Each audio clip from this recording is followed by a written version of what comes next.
Salut à tous, très heureux de vous retrouver sur la chaîne. N'hésitez pas à vous abonner si ce n'est pas encore fait.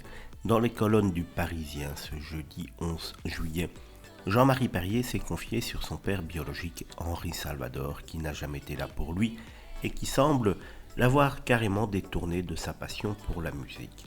Jean-Marie Perrier a accordé un entretien en Parisien alors qu'il était de passage au Festival des Francopholies de La Rochelle.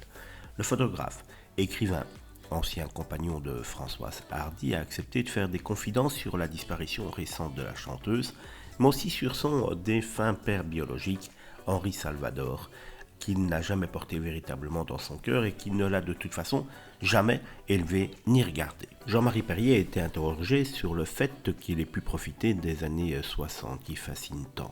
Rapidement, il a abordé de lui-même le sujet de ses liens familiaux avec une franchise assez déroutante. Oui, bien sûr, je me rends compte de la chance que j'ai eue. Mais ma chance, c'est que ma vie est ratée. Gamin, j'étais musicien, je composais au piano, c'était ma vie. À l'âge de 16 ans, 56, j'apprends par un amant de ma mère que j'ai un géniteur. En découvrant de qui il s'agit, il a fait un véritable rejet en abandonnant brutalement sa passion pour les instruments alors qu'il semblait fait pour ça. Je ne prononce plus jamais son nom, prévient froidement Jean-Marie Perrier qui n'a aucun sentiment positif à l'égard de son père et qui a préféré mettre de côté cette information, décidé à ne plus avoir aucune attache avec Henri Salvador, et ce, même s'il semblait avoir la musique en commun avec lui.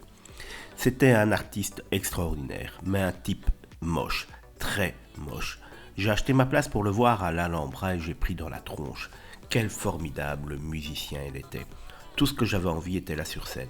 Cette nuit, j'ai changé de vie. J'ai fermé mon piano pour ne plus jamais en toucher un. J'en ai eu un chez moi dans les années 60 pour Michel Berger, Paul McCartney. Moi, plus jamais. Lorsque le Parisien a voulu savoir s'il regrettait de ne pas avoir repris le piano, il a déclaré oui et non. D'abord, ça ne sert à rien. Et puis, c'est ce qui a fait que j'ai rencontré Daniel Philippaki.